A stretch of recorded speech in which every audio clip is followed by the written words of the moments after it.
Prime Minister Narendra Modi recently had a telephone conversation with Volodymyr Zelensky, the President of Ukraine. The President of Ukraine conveyed his best wishes for India's presidency of the G20. Prime Minister explained the main priorities of India's G20 presidency, including giving a voice to the concerns of developing nations on issues like food and energy security. The two leaders discussed opportunities for strengthening bilateral cooperation.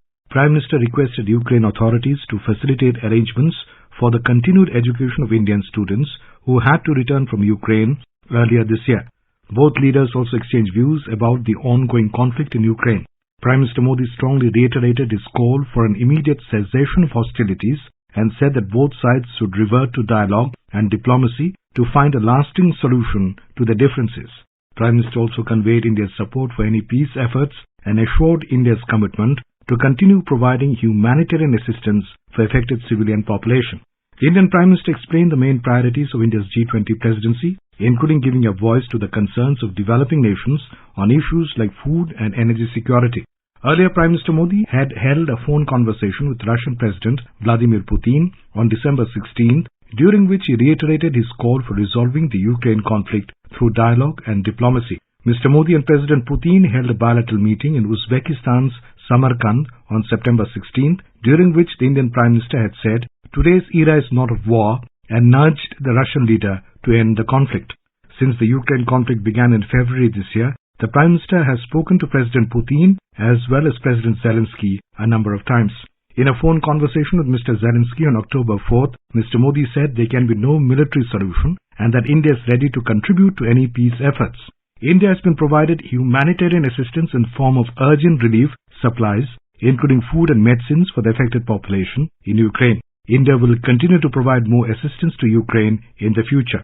The military standoff between the West and Russia has increased manifold, and a negotiated outcome between Moscow and Kyiv is still far away. India has played a fine balancing act between our foreign policy goals and economic requirements.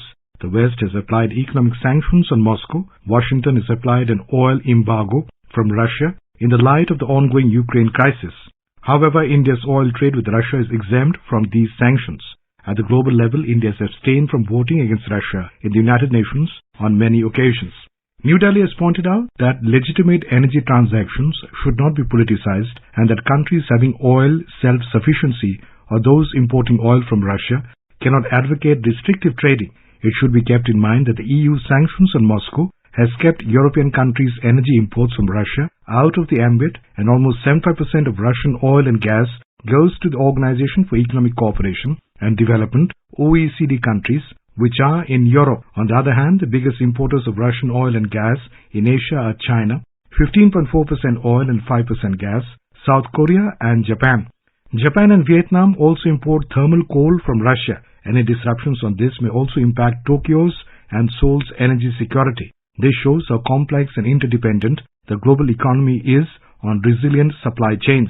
Amid the ongoing Ukraine-Russia crisis, India has expanded and diversified its supply options so as to strengthen our energy security and best balance a sovereign national interest along with economic recovery by exploring all political and economic options.